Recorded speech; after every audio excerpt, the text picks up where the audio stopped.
हमने आपको बताए थे दो चर वाले रैखिक समीकरण युग्मों को हल करना, उसकी दो विधि बताई थी, ग्राफीय विधि और बीजगणितीय विधि। अगला सवाल है, क्वेश्चन है, मैं आप लिख रहा हूँ, कक्षा 10 के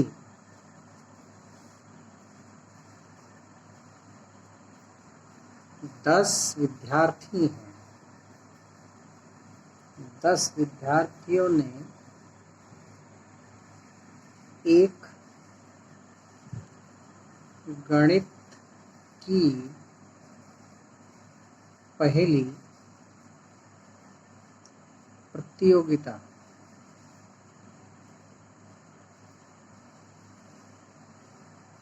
में हिस्सा लिया।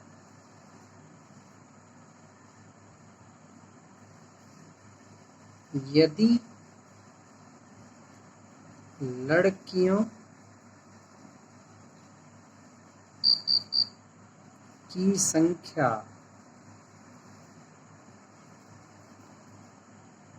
लड़कों की संख्या से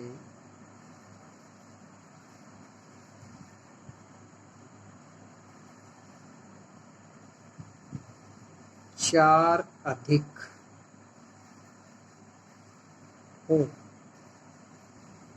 तो प्रतियोगिता में भाग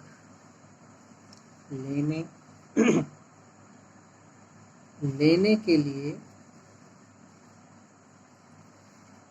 लड़कों व लड़कियों की अलग-अलग संख्या ज्ञात करना है। अब मैं इस क्वेश्चन को दोनों विधि से आपको करके सिखाऊंगा। पहली विधि है बीज गणितीय विधि। ठीक है, ठीक है। कक्षा 10, क्लास कोई भी हो सकती है, कुल छात्र हैं हमारे 10। यहाँ पर लिखेंगे पहली शर्त के अनुसार। क्या है पहली शर्त? कुल छात्र हैं हमारे 10। माना लड़कियों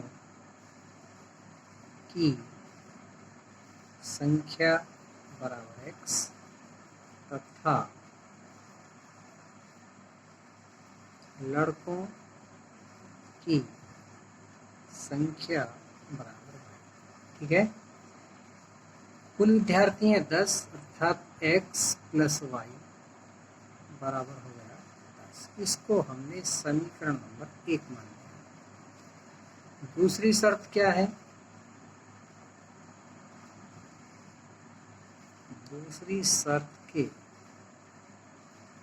अनुसार x बराबर y।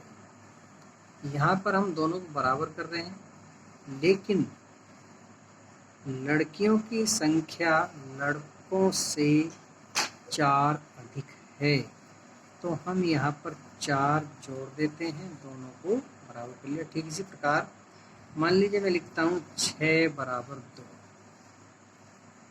6 2 के बराबर नहीं हो सकता। यदि बराबर करना है इन दोनों को, या तो इसमें 4 जोड़ना पड़ेगा या 6 में से 4 घटाना पड़ेगा, तब आपका 2 बचेगा। जो भी आपके समझ में आए उसी प्रकार आप कर सकते हैं। ठीक है, देखिए ये 6 बराबर 4 और 2 6 हो गया, और ये 6 में से 4 घटा 2 आ गया, अर्थात 2 बराबर 2। तो वही हमने यहाँ पर काम किया है।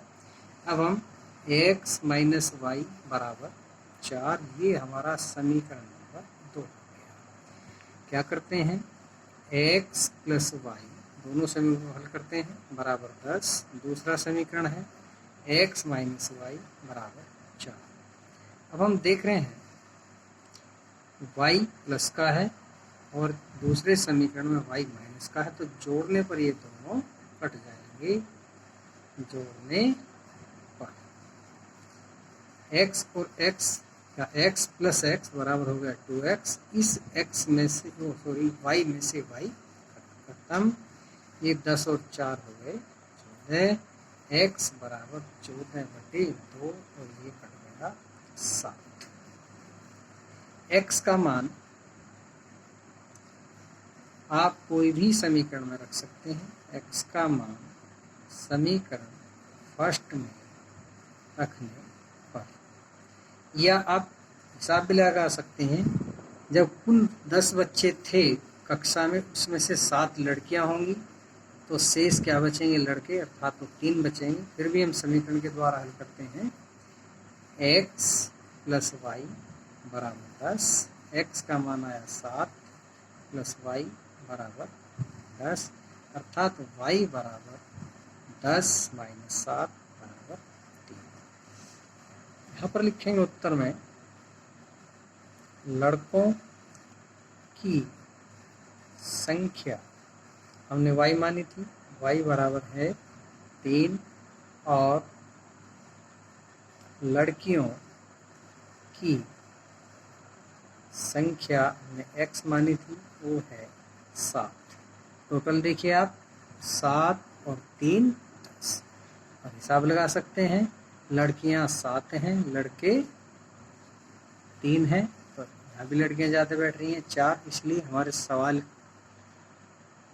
भी हम कर लेते हैं। अब मैं इस क्वेश्चन को आपको ग्राफ विधि द्वारा हल करके बताऊं, ठीक है? अब हम इस क्वेश्चन को ग्राफीय विधि द्वारा हल करके आपको बताएंगे। तो पहला समीकरण है हमारा x प्लस वाई बराबर 10, ठीक है? यहाँ से हम लिख सकते हैं x बराबर 10 माइनस, एक सारणी बनाएंगे। हमने आपको कल भी बताया था,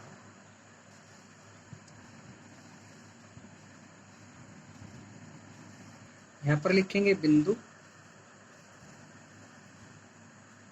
ये हमारा x अक्ष हो जाएगा, ये y अक्ष, और ये बिंदु A, यहाँ पर बिंदु B, और ये कम से कम आपको 2 बिंदु या आप 3 मानिएगा, ठीक है? अब इस समीकरण के द्वारा देखिएगा, यदि हम y का मान क्या रखते हैं, कुछ भी आप रख सकते हैं। मान लीजिए y का मान हमने 2 रखा, तो 10 में से 2 घटेगा, 8 बचा, अर्थात x का मान 8, ठीक? y का मान यदि हम 3 रखते हैं, तो 10 में से 3 घटेगा, x बराबर बचेगा 7, ठीक? अब आप देखिए, y का मान यदि हम 4 रखते हैं, तो उसी प्रकार x का मान हमारा बचेगा 6। तीनों बिंदु ज्ञात हो गए। अगला समीकरण दूसरे समीकरण के द्वारा, ये है x माइनस वाई बराबर 4, या x बराबर 4 प्लस वाई। यहाँ भी इसी प्रकार एक सारणी बनाएंगे। ये समीकरण फर्स्ट की सारणी है, ये समीकरण सेकंड की सारणी है। आगे जब हम पढ़ेंगे आपको 3-3 समीकरण भी मिलेंगी, वो हम आगे बताएंगे। यहाँ पर लिखेंगे बिंदु, इसमें आएगा x अक्ष और ये आएगा y अक्ष। इसको a डैश मान लेते हैं, पहचान हो जाएगी। इसको b डैश और इसको c डैश। अब आइए यहाँ, यदि हम y का मान 2 रखते हैं, तो 2 4 में जुड़ जाएगा, x बराबर 6। y का मान यदि हम 3 रखते हैं, तो x का मान आ जाएगा 4 और 3 7, ठीक? y का मान यदि हम, चलिए आप कहेंगे कि प्लस प्लस रख रहे हैं, हम माइनस भी रख लेते हैं, तो y का मान हमने रखा -4, क्या बचेगा? इस 4 में x का मान आ जाएगा ठीक है, ये हमारे समीकरण नंबर 1 के निर्देशांक हो गए, ये समीकरण नंबर 2 के निर्देशांक हो गए। अब मैं इनको ग्राफ पेपर में इन बिंदुओं को दर्शाऊंगा, उसके बाद आगे बताऊंगा। करो, देखिए ये ग्राफ पेपर नहीं है, लेकिन मैं आपको इसके द्वारा बता रहा हूँ, क्योंकि ग्राफ पेपर का मतलब है वर्गाकृत कागज। आप इसमें देख रहे हैं, इसमें वर्ग नहीं बन रहे हैं, ये आयत है, ठीक है, मैं आपको बाद में बता दूंगा, लेकिन मैं आपको इस कागज के द्वारा समझा रहा हूँ। ये हमारी जो पड़ी रेखा है, मैंने आपको बताई थी, ये हमारी एक्स अक्ष है, ये एक्स डैश जो खड़ी रेखा है वो हमने आपको बताया था वाई अक्ष अर्थात वाई डैश, या एक्स एक्स डैश वाई और वाई डैश। जहाँ दोनों अक्ष ये क्रॉस हो रहे हैं वो मूल बिंदु, याद रखना एक क्वेश्चन बहुत बार आता है, मूल बिंदु के निर्देशांक क्या होते हैं? वो होते हैं 0 और 0। इसका मैं आपको एक उदाहरण दे रहा हूँ। 0 0 क्यों होता है?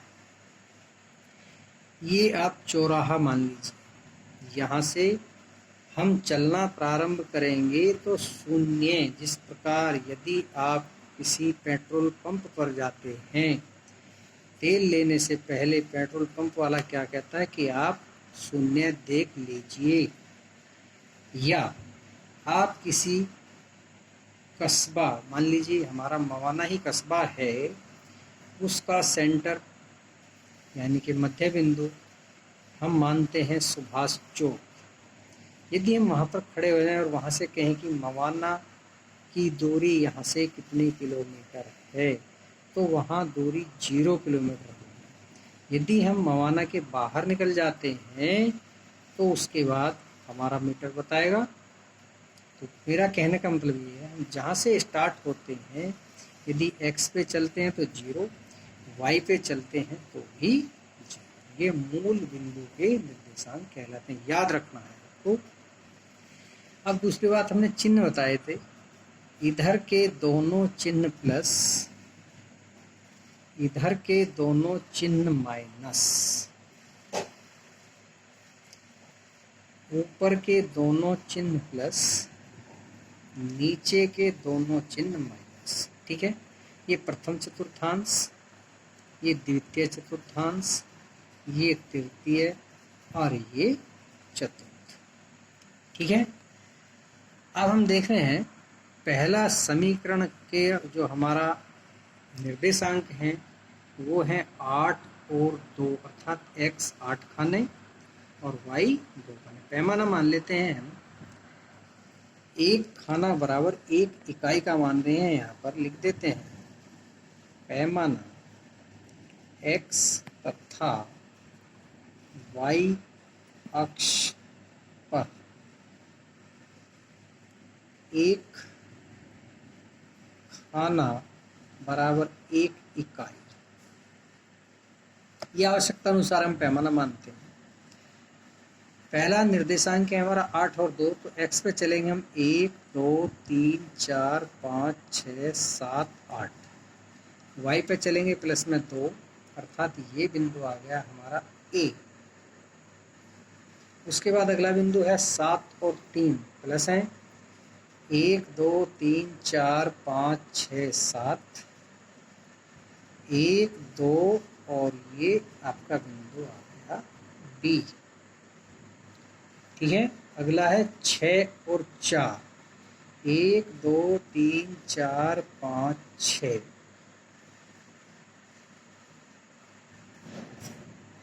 1 2 3 और ये 4, C बिंदु हो गया हमारा ये। अब आप देख रहे हैं ये तीनों बिंदु एक ही रेखा में आ रहे हैं, हम इनको पैमाने द्वारा मिला देते हैं आगे तक और इसको लिख देते हैं समीकरण नंबर फर्स्ट, या हम पूरी समीकरण लिख सकते हैं कि x + y = 10। जगह नहीं है, चलिए अब दूसरा समीकरण है। पहला बिंदु है 6 और 2, 1 2 3 4 5 6, 1 2, ये बिंदु आ गया, इसको हम ए डैश से लिखते हैं। दूसरा है 7 और 3, 1 2 3 4 5 6 7 और ये 3, ये बी वाला बिंदु है, हम इसको बी डैश भी लिखेंगे, ध्यान रखना ये वाला बिंदु है। अगला है 0 और -4, ठीक है।